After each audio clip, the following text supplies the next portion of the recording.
Baik, perkenalkan nama saya Januri Yunita Luman, saya dari tingkat 1C. Saya membuat video ini untuk memenuhi tugas KDKK, yaitu bagaimana cara batuk efektif.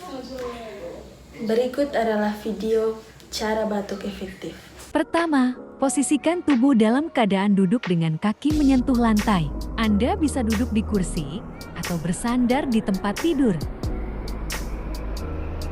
Kedua, taruhlah bantal pada pangkuan, lalu letakkan atau lipat tangan di depan ulu hati, lalu ambil napas melalui hidung secara perlahan.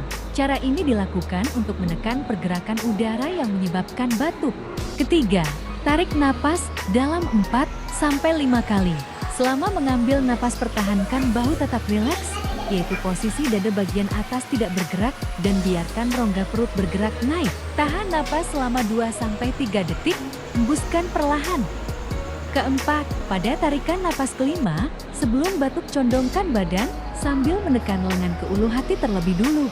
Angkat bahu dan longgarkan pergerakan dada. Baik, sekian video tentang cara-cara batuk efektif yang baik dan benar. Terima kasih.